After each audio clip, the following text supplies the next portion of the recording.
demonstrate the recognition of partnerships. No one person can be able to fight a pandemic such as the one that we're facing today.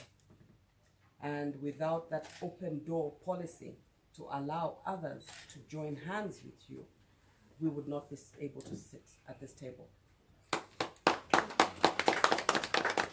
My name is Batuke Walusiku Mwewa, a true reflection of One Zambia, One Nation. And I would like to also just mention that I am representing an organization called the Catholic Medical Mission Board, CMMB. I'm the country director for the Zambia office. Our headquarters are in New York, in the United States of America, and we have other country offices in other countries. We've been in existence for more than 100 years. We've got programs that primarily look at issues of emergency response, and therefore giving me the mandate to be able to represent this partnership. While at the same time, I know, Honorable Minister, you are aware that we are a major partner in issues around maternal and neonatal child health, as well as HIV programming. Today, we sit here to donate water purifiers, 380,000 water purifiers that will be able to cater for 5,000 households for a period of 2 months. This is in partnership with a private corporation that actually makes these in the United States called Procter & Gamble. And the total worth is $50,000, which is 500,000 kwacha. And it doesn't come alone, just the purifiers. We recognize that if we don't provide the education that allows for these purifiers to be used correctly, they'll not yield the intended results. And so we believe in partnership with the Ministry of Health, identifying volunteers who will be supported with stipends to be able to distribute these sachets within 2,500 households in Kanyama and 2,500 households in Chipata compounds. It goes alongside 5,000 buckets, because one is for 10 liters of water, so we have procured 5,000 buckets, 10 liter each. We have also procured 5,000 bottles, because we recognize that after the water has been purified, it needs to be stored properly. So they come with a bucket and a 10 liter container of water for each of the households that will receive these. Aside from this, there's also some funding to go towards training of the volunteers. We've also contributed a 4x4 vehicle, which is currently in Kanyama. It's been there for some time, to be used by the Ministry of Health. We provide it with fuel as well as a driver. This exercise, we know, is short-term as well as long-term. And we are grateful that long-term strategies are being put in place, while this sort of short-term interventions are also contributing towards the fight against cholera. I'd like to further announce that Procter & Gamble have just given us another $25,000, which is 250,000 kwacha, and so we are beginning the process to procure another 200,000 purifiers, which we hope to still bring to the ministry. Thank you very much. Thank you. They can symbolically hand over the... It's supposed to be symbolic. It's okay, it's fine. Thank you. Well done. Thank you for your time.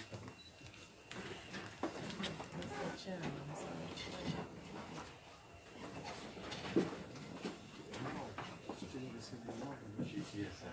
Thank you. Honorable Minister, President, Permanent Secretary, DNM Coordinator, and members of the press. I am representing a firm called Nisco Industries. Nisco is a local manufacturer, as well as an all-weather partner with government. And today we are witnessing a donation of various items ranging from disinfectants, chlorine for water purification, as well as some sprayers for spraying, as well as helping in the fight against this epidemic, which has really affected everybody. And as this we believe this epidemic is not just for government alone to fight, but for all of us combined. And as such, it's against this background that we donated these items. And also, Honorable Minister, let me also make mention that other than the donation we're doing today, we've had our trucks attached to the cleaning exercise going on in town. We've had 2 of our trucks, 30-ton trucks, with our drivers and fuel contributed by NISCO to help hold the debt that is in town. And NISCO strives always through NISCO Foundation as well, through our corporate social responsibility, to supplement government's efforts in fighting epidemics such as this, and also helping communities whenever we can. And today we are quite humbled to donate this to the ministry.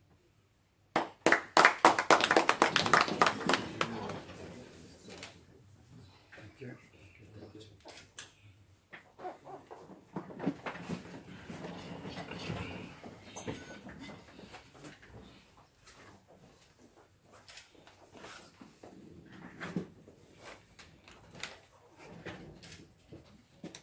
Honorable Minister of Health and all ministers present, government officials, and members of the press. My name is Prosper Bachi. I represent Bata Shoe Company in Zambia. We have all been seeing the major efforts that the government of the Republic of Zambia has been taking to eradicate the scourge of cholera in our city and indeed the whole country.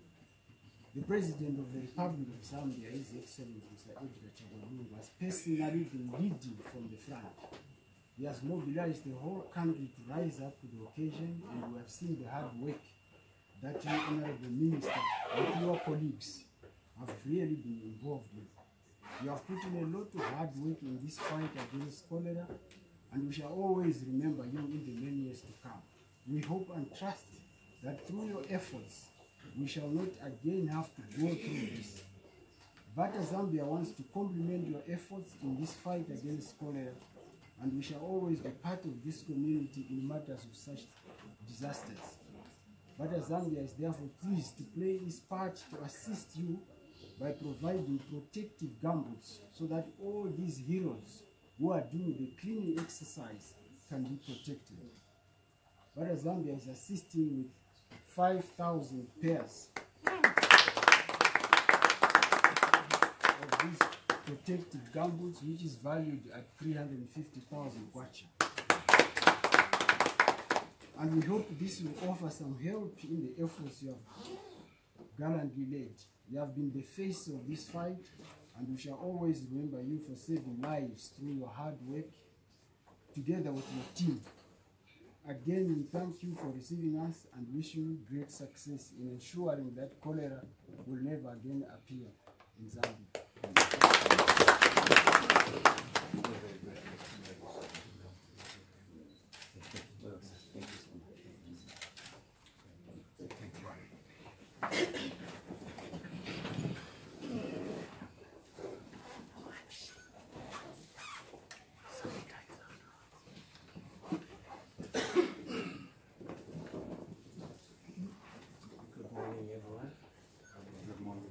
I would like to recognize the chairman, Dr. Stanchufia, and all the ministers, government officials, and everyone present. My names are Francis Mombela. I'm representing Mobile Ministers. We were approached by the councillor from George Compound, Ward 26, if we could help in any way. So after discussing with them, they said they needed chlorine and something that the people that are cleaning could use. So we have provided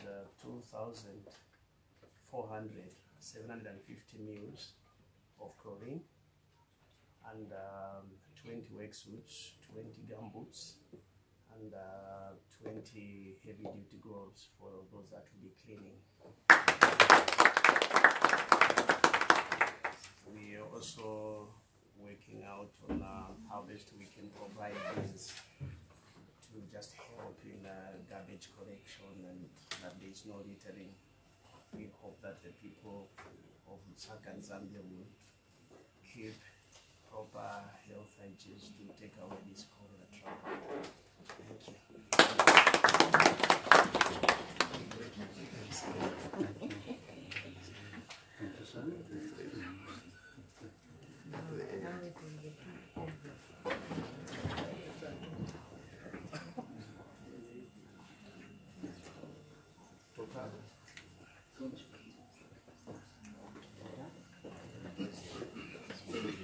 Is there any other giving entity who hasn't had a chance to go that side?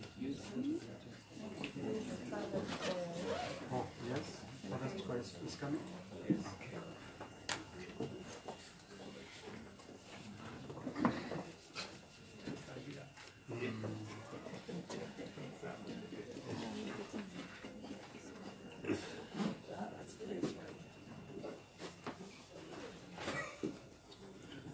Good morning, my brothers and sisters. How are we today?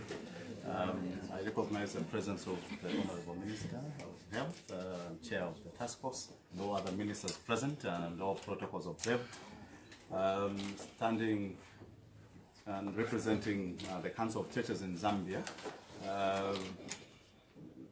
following the pronouncement by government that we cooperate in mitigating the challenges of cholera, we have fully cooperated with government and have recognized that cholera is a sanitation issue and not just an issue of evil and demonic forces. We have to be clean. But proactively, we've also availed a Mercedes-Benz truck that is going to be availed with a driver and our fuel to help in the collection of garbage. But at the same time, while we are praying, we've also proactively engaged our local and international partners, and so far, I think we've mobilized about 78,000 Zambian kwacha, which in collaboration with the Ministry of Health, we will channel towards the challenges relating to cholera in the epicenter areas. And we are still in the process of mobilizing more resources. I was trying to avoid coming to this podium for now because we wanted to have a comprehensive package. But for now, that is what we have done in terms of our interventions. We'll pray with you, but we'll also proactively do what we can to make a difference. It's an issue of sustained responses. We are not going to wait until October again. It will be January to December. Information dissemination. The church has a captive audience, and we'll utilize that platform to ensure that the right messages reach every Zambian. Thank you very much.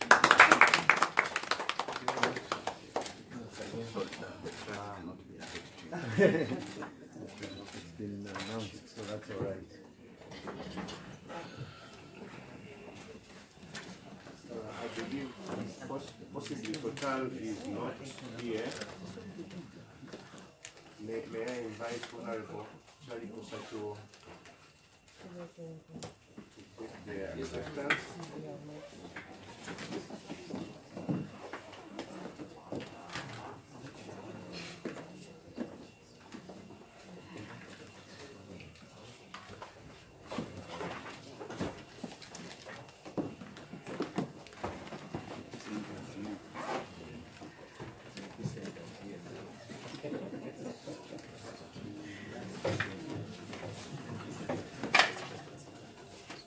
Council of Ministers, senior government officials, partners in service, stakeholders, members of the press. When I saw this, I thought they were condoms. They're not condoms. We're not looking at the control on population. We are fighting cholera. And to everyone who has come today, we are truly grateful for the donations that you have made. The Catholic Relief Service and the Catholic Medical Mission Board have contributed items to do with water purification.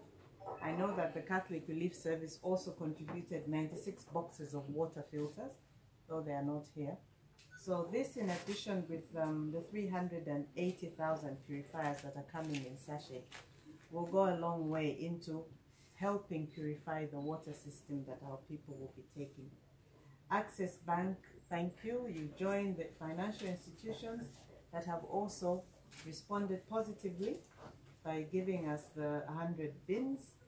And this is looking post-cholera outbreak, because we need the bins to use for disposal of waste thereafter. NISCO group of companies, with all your chlorine, the spirit and assorted chemicals that will be used in this fight, we thank you. And for the trucks as well, we value your contribution in the continuation of responding positively to this outbreak. Mobile Monsters, nothing is too small. Whatever you give us, we truly appreciate, because collectively it amounts to something. I would like to make a comment on the Kanyama riots, which have resulted in the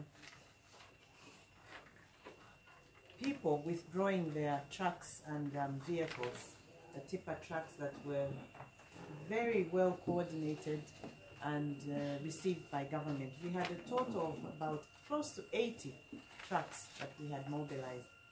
And because of the Kanyama riot, which has been contained, because of the number of small people who are not reasonable enough to engage government in dialogue so that we can sort out any misunderstandings, we have left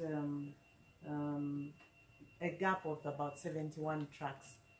What we would like to appeal to our people is that we have a way in which we can resolve these issues. We are not going to leave them to be on the street forever. We are looking at how we can allocate market spaces to them so that they continue with their income generating activities. At the same time, we would like to appeal to all those who offered us transport to assure them that we will attach security personnel to each one of the trucks that they will give to us. And therefore, we are giving them assurance of their vehicles being secure.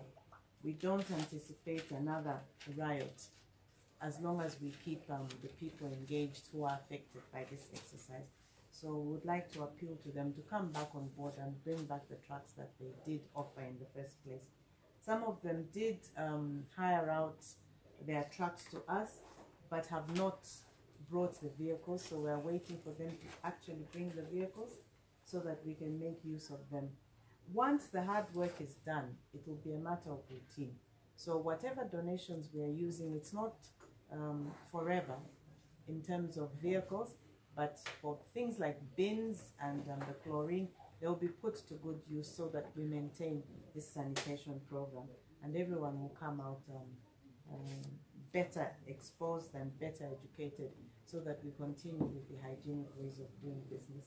So on behalf of the government, His Excellency the President, on behalf of Her Honor the Vice President, on behalf of the entire government machinery, we still appeal to you to come on board and be part of the stakeholders that are fighting cholera together and going beyond the cholera outbreak. Thank you once again. By the way, there are no handshakes, so I don't know why the minister was encouraging.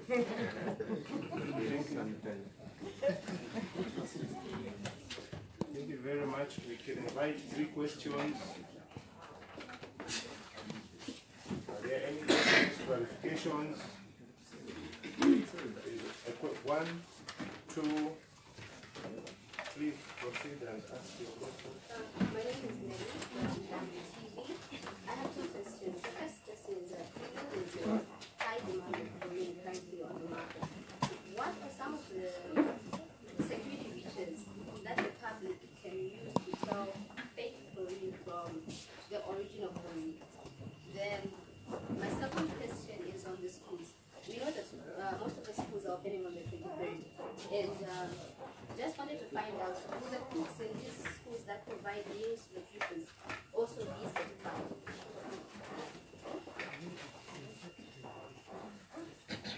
Other questions? Yes. My name is Jessica Wali from United Voice Radio. My question is directed to Dr. Bonite.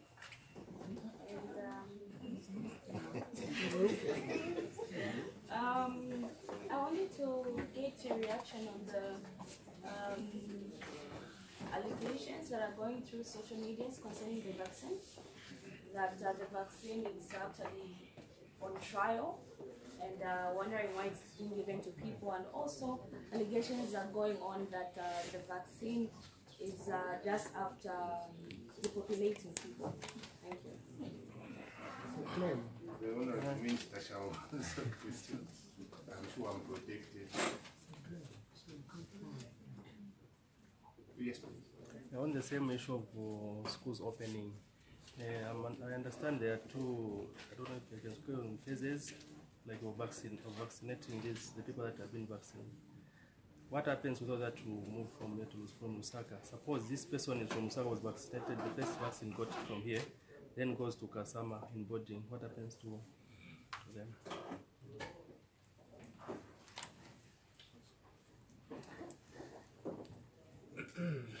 Thank you very much.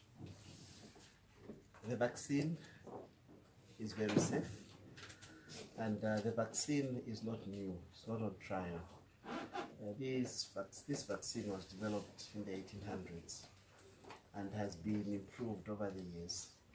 And this vaccine is not only being used in Zambia today, we have cholera epidemics raging in various countries, and the vaccine is being utilized. The vaccine confers 3-year protection.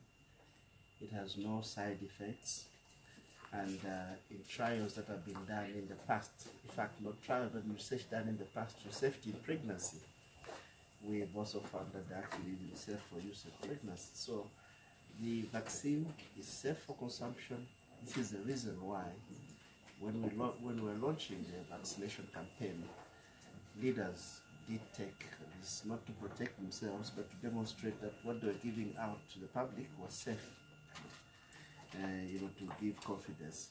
So the vaccine is a safe vaccine, and it is not meant for any other program apart from conferring protection against cholera. So it should not, we should ignore the myths, we should ignore the misinformation that we're seeing on social media to that effect.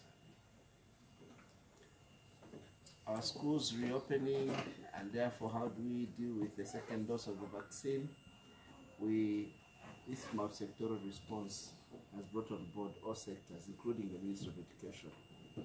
So while we will provide leadership in the multi-sectoral response, we do not ignore stakeholders' participation in this, or stakeholders to take lead in their individual sectors when it comes to interventions. The vaccination that we've done in round 1 and round 2 will have all the children who have to go to boarding schools, they'll still carry their cards because we're issuing out cards. So we will be able to identify all children who are outside the areas of residence and give them the second vaccine. This we shall do working closely with the Ministry of Education. Whenever we give out the first dose, and in fact before we dose, we give a card that identifies whoever is receiving that.